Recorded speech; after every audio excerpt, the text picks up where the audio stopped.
All right. So a quick introduction here. My name is Kevin Stoffel. I'm the founder and owner of a small business consulting practice called Strong People Systems. I've been doing this work for about 20 years. Especially, I'm a trainer, coach, consultant, and developer of the LEAP, creator of the LEAP program, which is a leadership development program that we work with individuals and teams on. I'd like to introduce Sherry Buffington. Dr. Sherry Buffington, a psychologist on specializing in motivational and performance psychology. She's been doing this work for 30 plus years, and is author of several books and a speaker and presenter and developer of multiple leadership, sales, and customer service programs. So just a little bit of background on us. Several of you guys know us fairly well. Some of you guys are maybe know one or the other of us, but maybe don't know both of us. So we really appreciate having you here, and it's a great pleasure to always share the stage with Dr. Sherry Buffington, who is a 20 plus year friend, coach, and mentor of mine, and trainer on most of this work that we're doing together now. And it's a pleasure to share the stage with you too, Kevin. So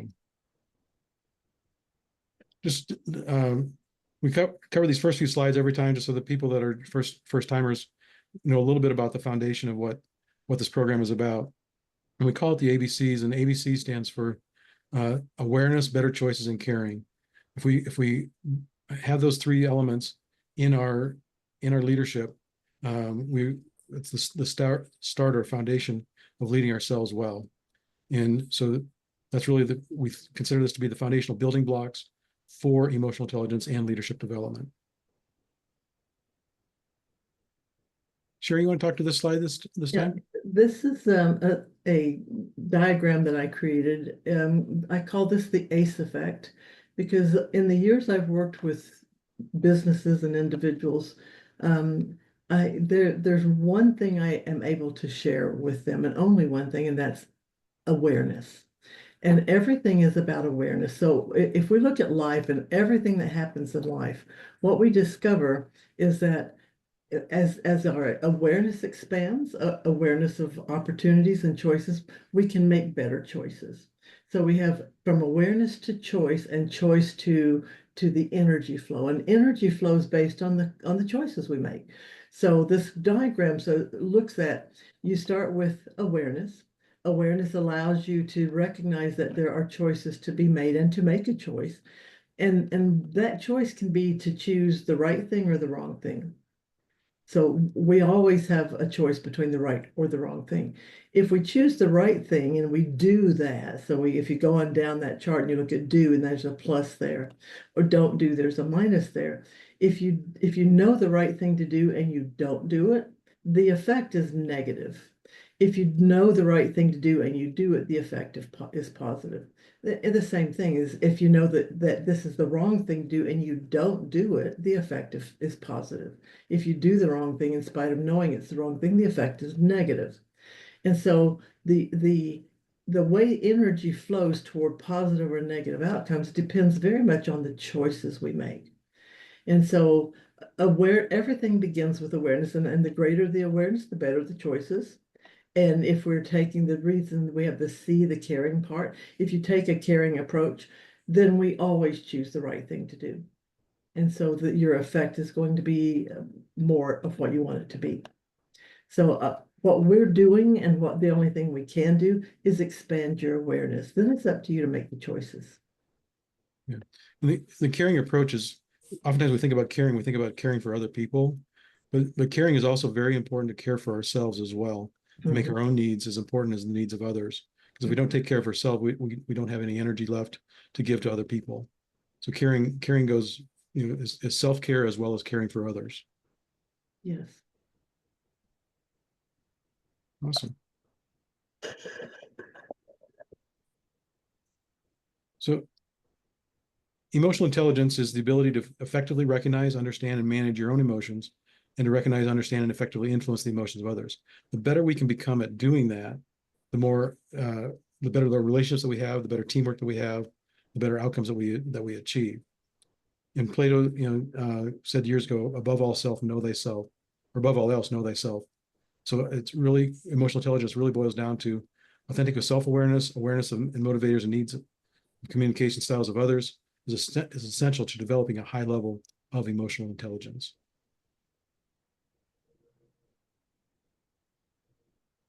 So this program, the foundational or the ABCs of Emotional Intelligence Leadership Development, is really about laying the groundwork for foundational leadership skills. And we've been doing this series back, I think we started in February or March of this year, starting with motivation, influence, assertiveness, etc.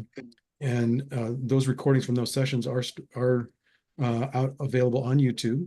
So if you go out and do a YouTube search for the ABCs of Emotional Intelligence Leadership Development, they should come up, and you can go back and watch those recordings if you haven't been participating with us all along.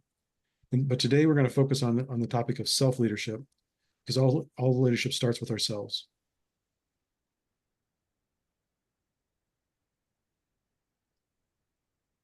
So a major question the main question we're going to ask today, or try to address today, is why don't people self-lead effectively, right? So what gets in our way? So there's 7 reasons that we're going to talk through today. Reason number 1 is we don't know where we're starting from. So just like when we use Google Maps and when we're looking for directions to a destination, the first, and we type in this case, the example here is Denver International Airport. If I want directions to how to get there, the first question it asks me is, where am I starting from? And that's very true in life as well, right? We can't get to where we want to go if we don't know where we're starting from. So why does knowing where we're starting from matters? Well, if we don't have that clarity on what to develop, so we oftentimes become overwhelmed, and we tend to have an inaccurate self-assessment of ourselves. We either think we're too much or too little, versus just right, if you will. And too much can become arrogant or cocky, so to speak, and too little can become self-defeating, self-deprecating, and those kinds of things. So we want to find that middle zone, that place of just the right accurate self-assessment of who we are, from a why. What is our why, our purpose in life? What are our strengths and values? What are our energizers? What are our core values or core beliefs? The better we understand those things, then that allows us to be more self-confident, and be that right balance of not too arrogant or not too little. Anything else you want to add to this, Sherry? No, I think you did a good job of covering all that. Yeah. The only thing I would add is that inaccurate self-assessment is much more prevalent than most people assume it is. We have an assessment called CoreMap, and it looks at how you see yourself versus what's developed and what you're currently doing. And oftentimes those are very different. We look at what's developed and how people see themselves is not what they've developed, or what they've developed is not what they came into the world hardwired to be. That's about 84% of the population. So when we do core maps, if we see one that's congruent across the board, it's a unusual thing. I ran a bell curve a few years back using about 4,000 data points. And those who were well developed, knew themselves, congruent, was 2.73%, under 3%. And so that means the other 97% still had some learning, some growing, some self awareness to develop. So it's much more common than you might think. So if you look at yourself and think, well, I sometimes think I'm too much or too little, you've got a lot of company. Yeah, conditioning plays a huge role. We think we know ourselves because we've lived with ourselves our whole lives, but the reality is that we oftentimes get conditioned, and most of the conditioning happens as children. So, for example, entertainer kids who are very interactive and expressive and want to connect with people, they get conditioned by the school system to be more reserved. Stop talking to your neighbor during class. Sit down. Shut up. Be an organizer. Dot all your I's. Cross all your T's. Right, as an organizer type of personality, because that's what those teachers need, because they got too many kids in their class and they don't have enough bandwidth to deal with expressive interactive kids, social interactive kids, right? And then those kids come home from school, and they want to let all that interaction and expressiveness out and energy out, and then they get mom and dad are tired from work, and they get told go outside and play with your friends, or go, go to your room and be quiet for a while. I'm tired, exhausted kind of thing. So kids get shut down, in a lot of different circumstances. But then and organizers get rewarded, right, in the school system, because organizers take care of tasks, take care of the details, put their names on their paper when they hand it in, all those kinds of things. But then they grow up, they get into the business world, and the script flips on them, right? Because now all of a sudden, being quiet and reserved and detail oriented, the details oriented is rewarded, but the being quiet and reserved and not, being the person talking all the time, you're expected to, be more expressive and outgoing in the corporate world or the adult world, kind of thing. So that people get confused about, which style am I really supposed to be, kind of thing. And the reality is most people who aspire to and move into leadership roles were born bold children. And so those bold children invariably got conditioned to some degree in the school systems, if not at home, certainly in the school systems, so that it's very common for people who are in leadership roles to have an inaccurate self-assessment, to not know who they actually are and how they want to show up in the world. So again, if that describes you, you've got a lot of company. And there's a way out of it too. Awesome. Any questions or thoughts or comments or reactions to that topic, that reason?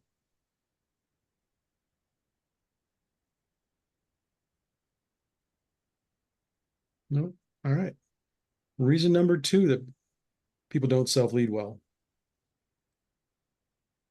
And if you don't know where you're starting from, it's unlikely, and you don't know who you are authentically, it's unlikely you know where you're going.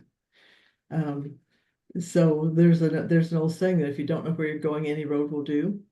However, those roads often lead us in circles and to dead ends. And at some point, if we hit enough dead ends, we lose faith in ourselves. We start to question, is it me? Am I missing something? Is there something wrong with me?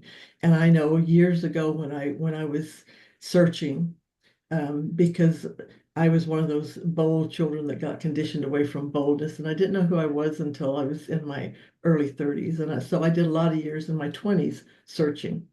And after a while, you've read enough, you've attended enough seminars, you've listened to enough audio tapes or CDs that you recognize, wait a minute, they're all saying the same thing. They're all giving the same advice. And since they're all giving the same advice, and I think I'm taking it, but I'm not getting an effect, clearly there's something wrong with me. And that's a pathway many people go down because they don't recognize that what the advice they're getting is what to do, not why to do it or how to do it, and that how to do it's always internal, not external. So we get a lot of external advice from the self-help people without the internal, here's how you have the impetus to actually take those steps. Yeah. Yeah, another thought that comes to mind when I think about lack of clarity and where we're going is it's really kind of the vision or goals or the outcomes that we're trying to achieve. And one of the things that happens, that has happened to many of us, is that when it comes to goal setting and being clear on those, that we're taught to set BHAGs, big, hairy, audacious goals. And the problem or potential challenge with that is that if we set a BHAG, then we don't achieve it, well, that's a failure, right? Into our subconscious mind, that's a failure. And if we set, so then we do it once and it's like, okay, I didn't meet that goal, but maybe it was just a fluke or whatever. And we do it twice. It's like, oh, that starts to become more painful, and sort of a 3-strike rule and you're out, right? If we do it 3 times, set 3 BHAGs, and we don't achieve, big, hairy, audacious goal 3 times in a row, our subconscious mind says that's too painful, and you're out of there, kind of thing. I'm not going to allow you to set any more goals ever, kind of thing. So it's much better to start, when it comes to goal setting, to set small goals, that might be a little bit of a stretch goal, but achievable, realistic, and attainable, but small enough that you can, there's a good chance that you can achieve it, and get that dopamine hit, if you will, from the success of achieving it. And the subconscious mind says, "Ooh, I like that. I want another one of those hits," right? And then if we take small baby steps, set small goals, we build that pattern of success and build momentum, then we're likely to, achieve, a bunch of small goals, achieves a BHAG in the long run. Well, and also those small goals can get larger because once you have that winner mindset, I'm a winner, I can do this. I succeed at goal setting and achieving my goals. Then we can set bigger goals as long as they don't get so much bigger. And what Kevin is saying is so true. I see it so often that people bite off more than they can chew, and then they um, are hard on themselves because they didn't achieve that goal. And I've actually had people say, I don't set goals because goals don't work. Goal setting doesn't work. Well, it always works if you're setting goals correctly. Yeah. Yeah. And biting off more than you can chew is a common tendency of the bold types. Again, back to the core style, commanders and entertainers, the bold types tend to overestimate, what they can do and how long and underestimate how long it's going to take. I see Kathy raising her hand. Well, I'll raise mine too because yes, it's a very, very common for bold types to Yeah. set really big goals and assume they can accomplish more than they actually can. And that actually it can become a problem doing that because we tend to power through things. We power through big goals that we've set for ourselves in order to achieve them. And then self-care goes on the back burner, which is not a good thing. Yeah. Anybody have any questions or comments or reactions to that reason?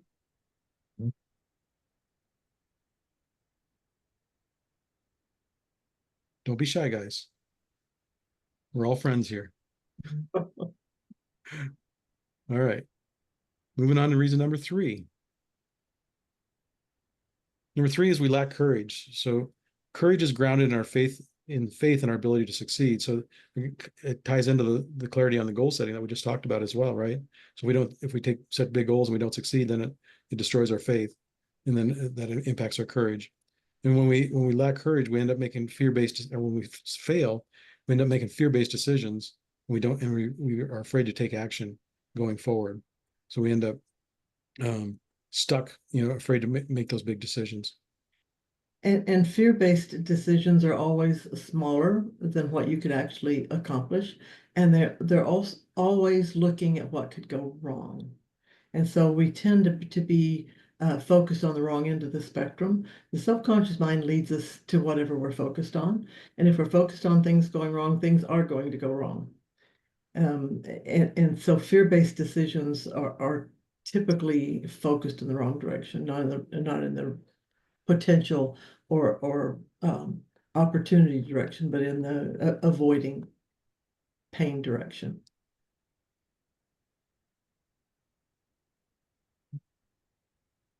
Yeah, so having the discipline,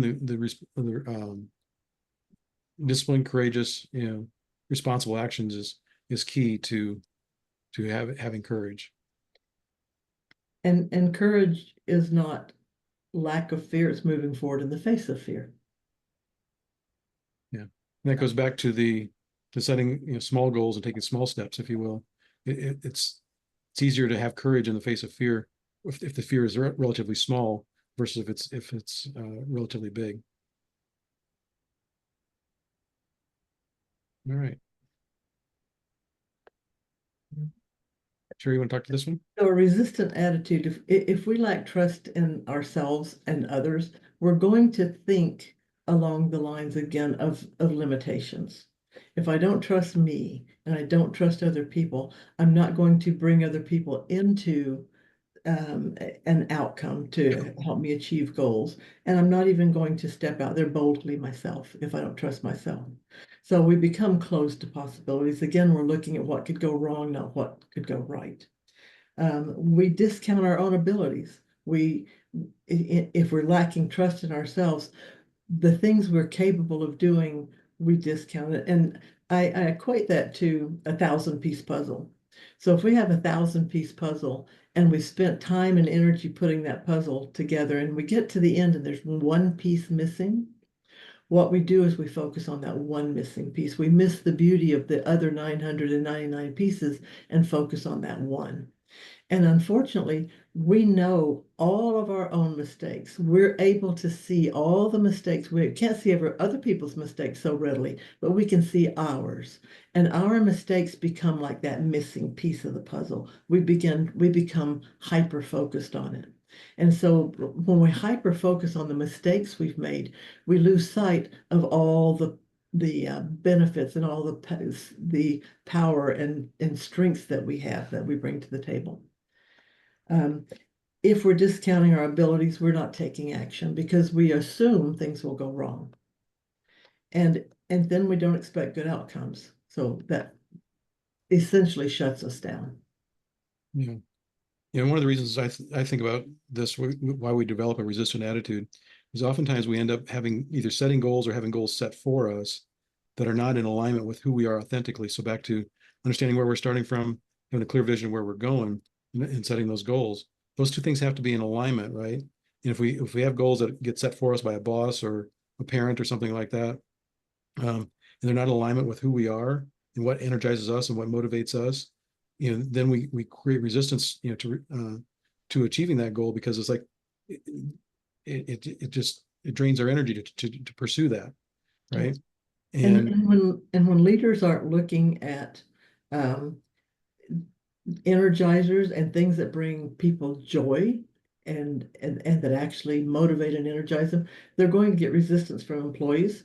And so oftentimes you'll have managers or leaders pushing people in a direction because they don't understand who they are or what they need or what will energize or drain them. And so they're essentially creating a draining situation, and it makes it challenging for the leader and for the employee. yeah, yeah, we put a lot of energy out into our goals and our objectives that we're trying to achieve, or we're trying to get to, and we've got to receive that energy back in the form of two things. We've got to receive a financial paycheck to pay our bills and put, you know, food on our table and a roof over our head.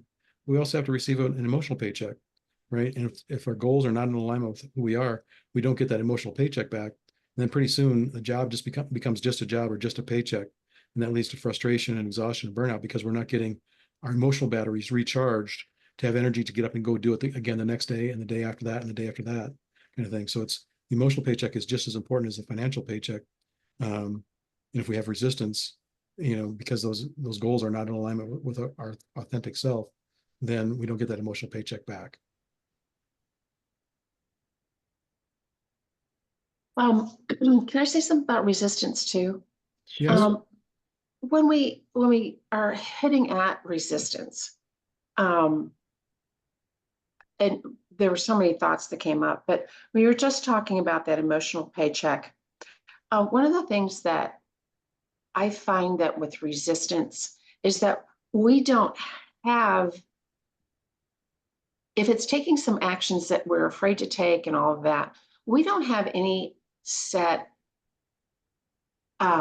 celebration that we're going to give ourselves, you know, we just see it usually as nonstop action, action, action, truly with the hope that the outcome is going to come. Even though if it's a long-term project or long-term something, we're not giving ourselves, or let alone in our company, we're not giving the small rewards to ourselves and to our employees and to others once a piece of the project is done, or this is happening and this is happening. We're just always waiting for the final end results. And if we don't have some kind of time, if you will, for celebration, or a small amount of time, proportionate time for downtime afterwards, then we're going to resist doing it because we don't see an end result potential to give us that back.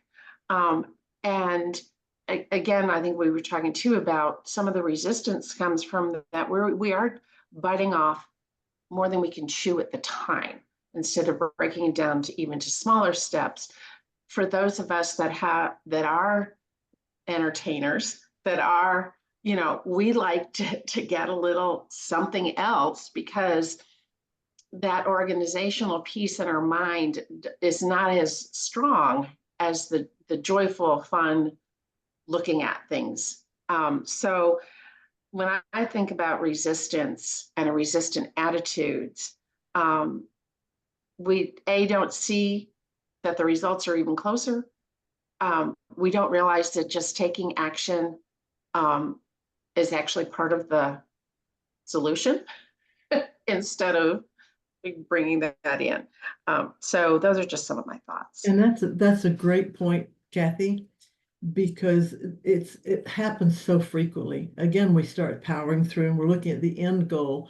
We're not looking at it in pieces. We're not looking at it, okay, here's a big goal that we want to accomplish, and there are 20 parts to it. So we're not looking at the end of a completion of part 1, part 2, part 3, and celebrating that. You're absolutely right. That often happens. And that is like if you're, I use the analogy, used it just this morning of a athlete. So you have a really great athlete and you put them in a sprint. So now they've got to run really hard to sprint. And if there's not a recovery time, a time to and a celebration of completing that sprint, right? So you recover and you reward the progress. If that doesn't occur, you now have back-to-back sprints. And it doesn't matter how great an athlete you are, about the time you hit the 4th or 5th sprint, you're exhausted. You're done. You can't go any further. So it's really important to look at large projects in pieces and to reward those pieces and to recognize, as leaders, you need the recovery time between sprints. You can't sprint back to back to back and not have it be a negative consequence. So that's a really good point. And taking the time to recover and reward the progress along the way is really important.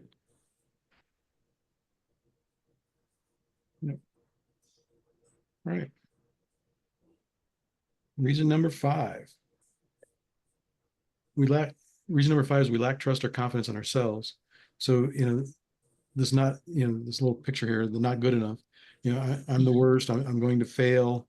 I'll never get better. I'm not popular. I'm dumb. I'm stupid. They must hate me. I can't do anything right. That is a very, very, very common, I'm not good enough message that many of us tell ourselves, because, again, back to conditioning, a lot of that happens, as children, we get teased or bullied by our peers. We get told, no, we can't do that because you're not old enough, you're not big enough, you're not enough. There's all kinds of, subconscious messages that get conditioned into us as kids. And we grow up and we end up with all these negative thoughts going on in our heads. And we've got to be able to step outside of that comfort. That becomes our comfort zone, if you will, because that's what we believe about ourselves. And that comfort zone then becomes like a prison where we're talking about all these negative self messages. So we tend to expect the worst. We second guess ourselves. We don't take risks. We have low self-esteem or self-worth, and we tend to have a negative self-assessment. So we've got to, if we don't trust and believe in ourselves, that's a critical thing that we've got to work on. Because otherwise we end up stuck in that prison of being not enough. And it's back to that missing piece of the puzzle. We're programmed to focus on what could go wrong. If you look at the brain, how the brain lights up around looking at what might go wrong versus what might go right, it's about there's about 5 times more light up in the brain around looking at things that might go wrong. So we're 4 times more likely to focus on what could go wrong than on what could go right. And so we have to discipline ourselves to change that focus and focus on what could go right. And until you get those little rewards that wire the brain to go, oh, okay, when things go right, when I focus on what could go right and I actually move in that direction, I get a reward. That will strengthen the ability to focus on what could go right versus what could go wrong. And there are people who have a particular kind of focus. We move toward pleasure or away from pain. And there are people who move consistently toward pleasure. So they're always looking for things that could go right, but expecting that things might go wrong. So that expectation can also flavor or color what we're doing going forward. Then there are people who are focused on what could go wrong, avoiding pain. And as leaders, it helps to understand those two things too. So if you've got someone who is more focused on avoiding pain than increasing pleasure, those people are motivated by talking to them about how to avoid pain. Here's how what you need to do to avoid pain. If they're focused on the avoiding pain side, if they're focused on the increasing pleasure side, then the conversations with them to motivate them is how they will increase pleasure, how a certain behavior will increase their pleasure. So it helps to know where their thinking is. And oftentimes leaders are thinking about what could go increasing pleasure. And they don't realize there are people who are focused on avoiding pain. But notice the people that you lead and notice if they respond to what could go wrong versus what could go right. Then you know what they're focused on and what motivates them. Yeah, it makes me think about one of the things that we think about, or oftentimes leaders, what we do as leaders is we cast a vision about where we're going, right? Which is the focus on the pleasure side. You know, why it's going to be better over there, why we're going there. You know, what's going to happen, all the good things are going to come out of that. So we focus on that side of it, but then we're leaving all the people that are focused on the pain side behind, because we need to come back and address why we can't stay here, right? What's bad, what bad things are going to happen. You know, we're going to run out of money, we're going to run out of, you know, clients, we're going to run, you know,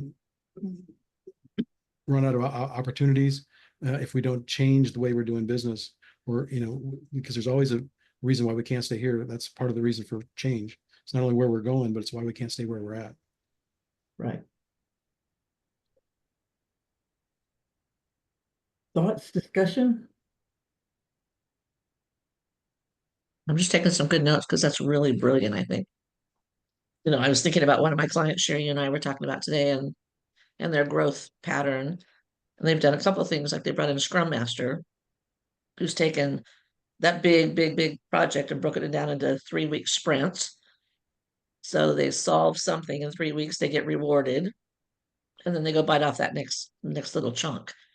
And that seems to be working really well. But we didn't think about, you know, sharing the vision they've shared, but we didn't think about all those people who might be saying, oh gosh, here we go again. Mhm. This is going to change everything I've already done. It's going to be a lot of work. Probably not going to do that at the end either. They'll change their minds about something we haven't really talked about or even addressed that side of the population. And So that's that's really, really valuable information you two just shared. And that's what creates that resistant attitude. And Mhm. when you're going through change and you're having people resistant to change, that's usually why. It's usually because they're looking at what could go wrong and it's Yeah. not being addressed. Yeah. No, Good that's point. brilliant. Yeah, thank you. All right. Reason number 6, we lack trust in others, right? So trust, you know, and this oftentimes becomes because trust has been broken in somewhere in our lifetime.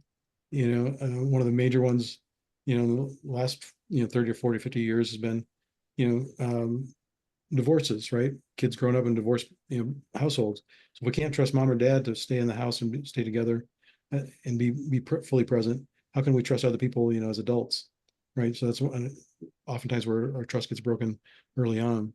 But when we don't trust others, it limits our willingness to work with others. And it also limits our ability to accomplish great things, right? Because there's very little in this world that we can do strictly by ourselves, right? There's only so many hours in a day, so many days in a week, so many, you know, weeks in a year. So we have a limited amount of time. So our ability to achieve great things, we have to be able to partner, collaborate, cooperate, compromise with other people. And if we don't trust others, we tend to have negative expectations, and people live up to or down to our whatever expectations we set. So if we have negative expectations, people will tend to live up to those, or live down to them. In the case And maybe. another thing happens inside ourselves when we have negative expectations is the subconscious mind filters every single minute of every single day, because if it wasn't filtering what you receive, you couldn't take it all in. It would just be overwhelming. So the subconscious mind filters out what is unnecessary and pays attention to what it believes is necessary and what validates your belief systems. So if you have negative expectations of others, what you're going to see in those others that you expect negative things from is all the mistakes they make. You won't see all the good things they do because that gets filtered out. That's not in your wheelhouse. What you see is the things that they do that you expect that they will do. So it's, I have a plaque in my garden in the backyard that says expect miracles. Well, you don't need to expect miracles, but you can expect good things from people, even if they haven't shown you that so far, because if you start to expect good things, you'll start seeing some of the positive things they do, not just all the things they do wrong. So we tend to the subconscious mind focuses very much on what we expect to see.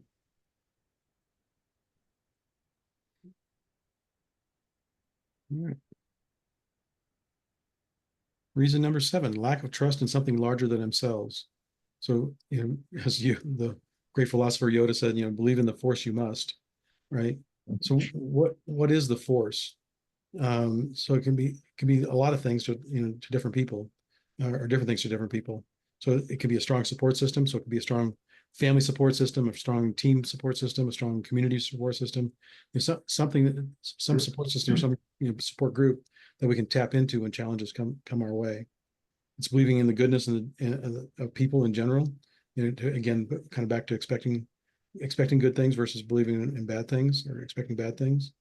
And it's could be your idea of the creator, whether that be God or the universe, whatever that life force or faith-based creator that you believe in. But if we don't trust in something larger than themselves, we tend to limit our expectations in terms of what we can personally accomplish, and we tend to give up too easily when challenges arise. Right. So challenges are going to arise. So we've got to have something larger than themselves that we can tap into. Again, it can be your faith, it can be our family, it can be our teammates, it can be our spouses, something besides ourselves that we can tap into. It could be nature, the universe, whatever it is that we believe in that says, there's more purpose to this life than this one challenge that came up. That's something I can call on that will support me in this moment. Right. So those are the 7 reasons why people don't effectively lead well. So it's something to think about in terms of what's holding you back. So what do you call people who are authentic and real? They have a clear, they know who they are. They have a clear vision of where they're going. They're taking bold, responsible, courageous action. They do so with a positive, optimistic, positive attitude. They have a self-confident, high level self-esteem and self-worth and self-confidence about them. They tend to work well with others, and they have a strong support system in place. And what do you? So let's open that for discussion. What would you call somebody like that? What would you say that person is? Someone I'd want to be around. Yeah, definitely. Any other feedback on that? What would you call this person? A good leader. Self-actualized Self-actualized, yes, all of those things. leader. And they're all of those things for a good reason. And what is that good reason? Kevin just hit that little button. They're self-led. They're self-led. They don't need somebody to lead them. They lead themselves.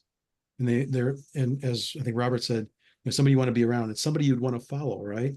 Because they're setting an example that is positive, it's optimistic, it's authentic, it's clear, it's bold, it's courageous, it's they're just doing things right. And they are great leaders. People want to follow this person because they're setting an example. They're living the example. This isn't an authentic leader because they're leading themselves, and they're doing it in such a way that they're admirable. We want to be like that person. We want to follow that one. We trust that individual. Yeah. And that's what we're going to talk a little bit about next is leadership style or leadership approaches. So the traditional view of leadership is very hierarchical and in one direction, right? It's all about position, position within the organization, position of authority or rank. And it's about value, contribution, and human dignity are rarely considered, right? Because it's all about that hierarchical structure of who's in charge of who and who's the boss of who kind of thing. And it's a very one directional. And the less world. the less self-led an individual is, the more likely they are to use this leadership style, because they're not confident in who they are and what they bring to the table. They're not creating a model that other people are willing to follow. And so they have to then use this hierarchical in one direction model. A better view of leadership is a multi-directional view where it's still hierarchical, but now it's in two directions, right? So you're leading up, you're leading down, but you're also leading up, and you're leading sideways, right? So you're leading your peers, sometimes you're leading your boss. So it's at least it's in multi-directional, going both ways, rather than just a top-down approach. And it tends to be more collaborative, but there's still a very strong concept of position, authority, or rank, right? So that always kind of trumps everything else when it comes to this leadership view. Or this leadership. So if I recognize I'm leading up or I'm leading down, then clearly I feel positionally that I'm above or below that person. If I'm leading down, my concept of myself is I'm above that person. If I'm leading up, my concept of myself is I'm below that person. So there's still that hierarchy. But the two directional hierarchy is so much healthier than the one direction. Yeah. Sherry, you just popped into my head. In a conversation with a client not too long ago, you talked about the parent-child relationship. Mhm. And we're often affected by if we had a critical parent, Mhm. then the position of authority or rank impacts our boss-employee relationship. Can you talk to that a little bit? Yeah, whether we know it happens or not, whether the leader knows it or the employee knows it, in any superior subordinate relationship, we subconsciously, especially in the workplace, we subconsciously go into parent-child mode. And the leader may not, but the employee invariably does. They look at their boss in the same way they looked at their parents. And then we go into expectations. And if we expected our parents to be harsh, if we expected our parents to be untrustworthy, if we had negative expectations of our parents, it doesn't matter how good the boss is, we're still going to have those expectations. And again, when we have an expectation, we see what validates our belief. And so they may have a great boss who they could have a great relationship with, but if that parental relationship was such that they expect problems, the effect of that is the employee separates themselves emotionally from the leader. And so it's then the leader trying to reach out and connect with those people, and they're not willing to connect. And it has nothing to do with the leader, it has to do with the parental relationship. And that's all subconscious. Nobody consciously thinks that this is the same relationship as I had with my parents. They don't consciously know that, but it happens almost 100% of the time.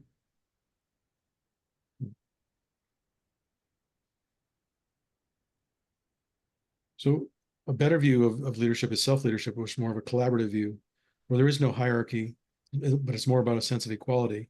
So it's not about the position of authority or rank. It's about the value, the contribution, and respect and human dignity that each of us brings to the situation, or to the dynamic at hand. It's about helping and supporting one another according to their ability. So it's everybody should be a leader, because we have the opportunity to lead all the people within our sphere of influence, right? And sometimes we lead them, and sometimes they lead us. So it's bi-directional within this circle as well, right? But we all have the chance to be a leader. We talk about in sports, we talk about leaders on the field, or leaders on the court, if you will. But you take a quarterback who was of a football team, like a Peyton Manning, or John Elway, dating myself on the Broncos here a little bit. But you take leaders like that, they were considered leaders on the field, but they had no position of authority or rank over any of their teammates. They just led themselves well. They took responsible. They knew who they were. They worked hard. They had a clear sense of themselves. They had clear goals and outcomes where they're trying to go. They took courageous action, responsible action to get their discipline. They had positive attitudes. And they had a high level of self-esteem, confidence in themselves, trust and confidence in their teammates, and I'm sure they had something larger than themselves they could tap into. but they were considered leaders in the field, even though they have no position of authority or rank. But they were, inspiring to their teammates where their teammates wanted to follow. And the same should be true in business, right? That everybody in an organization should be self-led and should be a leader on the field or a leader on the court, so that they're inspiring their teammates, they're inspiring their bosses, they're inspiring their employees, they're inspiring the people that are within their sphere of influence. And it goes outside of work as well. Inspiring our kids or inspiring our spouses or inspiring our friends to follow the example that we're setting by being self-led. And I hear pushback occasionally from leaders that when they look at this model, they say, well, somebody has to lead. Yes, that's true, but it's not whether we lead, it's how we lead. In the case of self-leadership, when you're modeling self-leadership and you are allowing self-leadership among your employees, and the key factor here is according to their ability. So if you look at a family, if you say, okay, my 3-year-old needs more guidance than my teenager, right? In the workplace, you have the equivalent of that. You have the equivalent of a 3-year-old that needs more guidance and more direction, and the equivalent of a teenager or a college student who doesn't need so much. And it's the wisdom of the leaders to know which that is, and to recognize that if you're helping the person at the 3-year-old level to if you're giving them guidance and direction, then you're helping them to grow and learn and expand. That's not putting a harness on them. It's helping them to learn and grow. So helping and supporting one another according to their ability requires that we step into a leadership role. It requires that we say, okay, I know what this person's capable of, and I can help them be more effective. That is still self-leadership. You're leading yourself by helping and supporting those who don't have the same skills, abilities, or knowledge that you have. And it becomes more a coaching model, right? Or a mentorship model or a guidance model than the typical I know better than you and you do as I say model. Yeah. If you think about it in an organization, there's going to be a hierarchical, organizational org chart, if you will, structure to it, because there's reasons for, to have that in place. But if you've got people at the bottom of the, of that hierarchy org chart that are leading themselves well, that frees everybody else above them up to look at bigger and better things, right? Mhm. To look at more strategic things rather than having to micromanage the people at the bottom of that org chart. Because if everybody at the bottom is given that the authority and responsibility and opportunity to lead themselves and be a leader on the court or leader on the field, then that frees up the managers to do bigger and better things. Thoughts or comments on that leadership view? When you're talking, it brings to mind some of the work that Brene Brown has worked on, and talking about when you have a situation or an environment that includes a collaborative view, you'll have more safety. People will feel safer to bring new, stronger, innovative ideas to the workplace, to their environment, their group, their business that they're working for.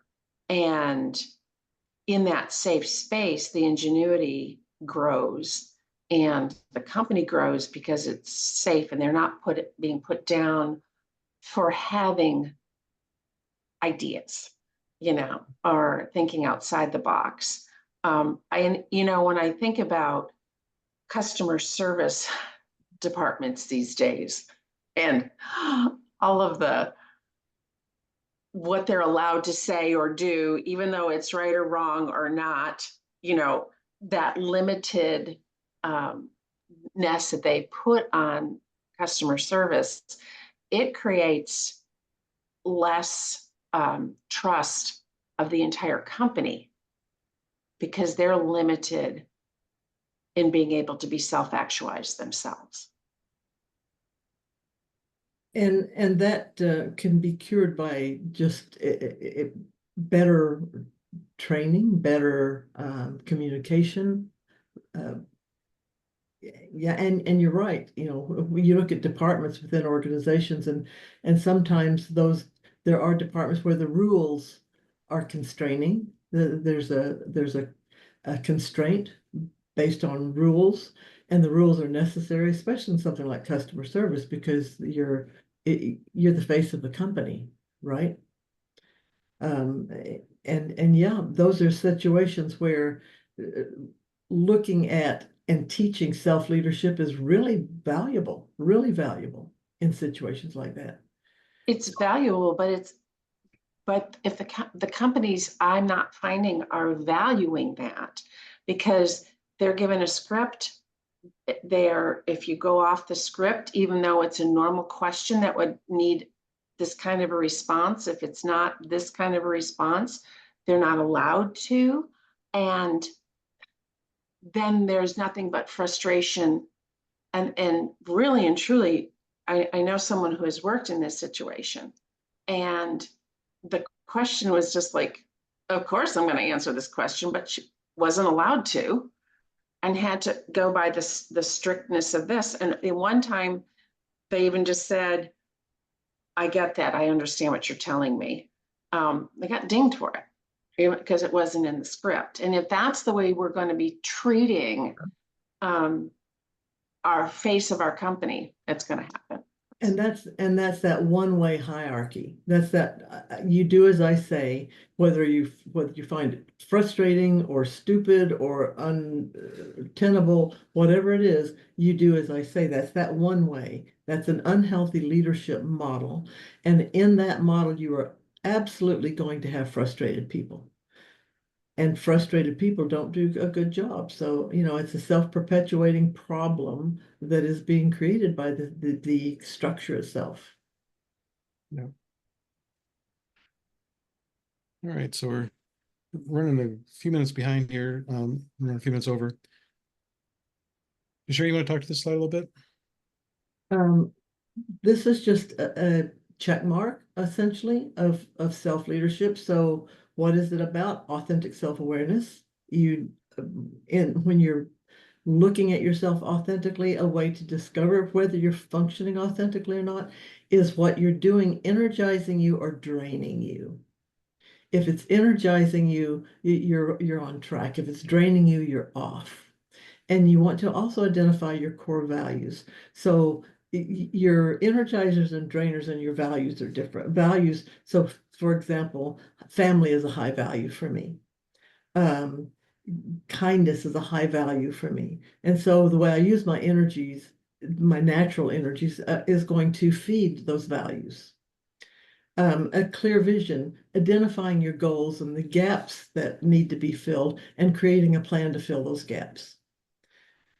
Trust yourself enough to take courageous action, and it does take self-trust. So again, we talked before about start with small steps, and you can get bigger as you get more capable of winning the steps, whatever size steps you choose to take. Keep an open mind, prepare for the worst. We hear that all the time, prepare for the worst, but expect the best. And again, whatever your expectations are is where your subconscious mind is going to lead you, and I tend to. You want to develop self-confidence. That's knowledge. There's a formula: knowledge plus experience plus positive feedback. And if you look at any area of your life where you're confident, you'll know that all three of those things are in place. You have knowledge of that thing, you have experience to validate the knowledge, and you've gotten positive feedback either from yourself or others or both.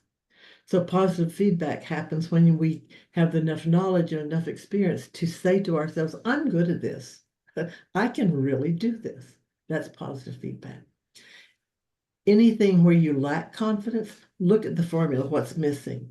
Do I not have enough knowledge? Do I not have enough experience? Am I not giving myself positive feedback? What's missing? If those three things are in place, you have confidence.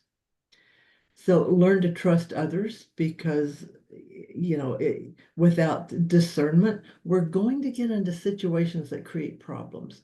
Discernment is how we learn to trust others. Who can I trust? Who can I not trust? How far can I trust them? So if you have discernment plus that confidence formula, do I have enough knowledge? Do I have enough experience? Do I have enough positive feedback? Be confident here. And am I discerning enough? That's how we learn to trust other people. Develop a strong support system, which would be family, friends, coach, advisors, team members, whatever. But that's the formula for developing a strong sense of self-leadership and being able to lead yourself and others well. And all 7 of these elements need to be in place, right? If any one of them is missing, it kind of breaks the flow of energy, breaks the model of energy, and prevents the energy from flowing in a positive direction. So we need to look at, that's really kind of the next bullet here, is sort of the action steps. We always try to end with the ABCs. Look at those those 7 elements, 7 reasons, 7 elements, and identify what's your weakest link, 1 or 2 weakest links, right? Which link is not in place for you? Is it because you don't have enough clarity or awareness and understanding of who you are authentically? Or is it because you lack clarity in your goals, your visions of where you're trying to go? Is it because you're afraid to take some action steps? Is it because you got to resist an attitude? Is it because you lack trust or confidence in yourself? Is it because you lack trust or confidence in others? Or is it because you don't have a strong support system in place? You don't have a force in place that you can tap into. So identify what is your 1 or 2 weakest areas, and examine those weakest links, and over the next 7 days really think about why is that a weak link for you? What caused that to be a weak link? Looking back on your life and in your current situation, and then conscious will work to strengthen that. Take action. That can be working. That can be anything from reading, getting a book on that topic, going to a seminar or webinar, working with a coach, a teacher, a mentor, an advisor, a spouse, whoever can help you get past that, to develop that link. And we always try to tell people, go as far as you can on your own, but don't get stuck. Don't stay, and certainly don't stay stuck. Right? If you feel like you're stuck, you've identified your weakest link, but you're stuck on what to do about it. Talking through things with other people can help us process the information and come up with ideas. And if you need help, if you find you need help with a coach, let us know. We can help you on that front. And the value of examining your weakest links over the next 7 days, it's not saying I'm bad at this. It's this isn't as strong as the other 5 or 6, right? The value of doing that over a 7-day period is it becomes, you become consciously aware of it. And remember, we talked about awareness, choice, and energy flow. And when you become aware of something that needs to be shored up or developed or strengthened, now you have the choice. You can now choose to do something different. And again, the big thing is just don't get stuck. I know people. My belief is, and my experience of people has been that for about 95% of the time, we move along pretty well. We manage our lives pretty well about 95% of the time. But then there's that 5% that there's this transitional period, something we come up against something we don't know how to get over, under, around, or through. And I know people who have been stuck at one of those transitional points for years. You don't want to do that, because once you can get around it and through it and past it, you go right back to your 95% moving along, just flowing through life. So just don't get stuck.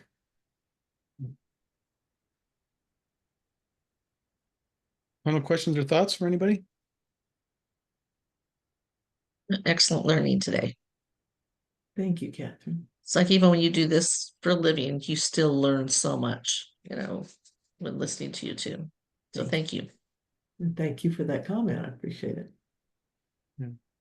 Enjoyed it. Kevin, do you mind sharing? I don't know what the normal protocol is, but do you mind sharing if nothing else, that summary slide that had the 7, was a couple slides back, maybe 20, I think it was. So I can make notes on it and think about it over the next 7 days. Absolutely. Thank you. And also be sharing the recording once I've got that downloaded and post out to YouTube. I'll send out an email with the link to the recording so you can go back and listen to the whole thing if you like as well. Okay. All right. So this is the LEAP leadership program that we do. If you know someone who needs that deeper insight, that needs to be looking at how to self-lead in order to lead others. That's what the LEAD program is about. This is Nice. the internal stuff, not the external stuff. Let's get you on the right page and the right mindset in the right headspace so that you can become a great self-leader and also lead others well. Yeah, really digs it. This presentation today, the LEAD program really digs it into this at a deeper level and breaks each of those components down even more, and does the work to develop each of those components. So there are no weakest links left anymore. So yeah, if you know somebody that an organization or an individual that can benefit from this program, please let us know. Next month's topic is effective communication, because communication is a key element of effective leadership and getting the outcomes you want. So that's what we're going to talk about next month, which is the date for that is September 11th, which will be the same time, 10 a.m. Mountain Time, 11 a.m. Central, or 12 p.m. Eastern. So we invite everybody to join us again next month at that time. And also, as we said at the beginning, please invite, colleagues, friends, teammates, employees. This is an open format. We're just trying to build this community of people that can benefit from the development of their emotional intelligence or their leadership skills. So effective communication is about understanding why you don't get the results you want when you're giving instructions, when you are trying to guide and direct people, when you misconnect, when you don't intend to. It's how to say what you mean in order to get what you want.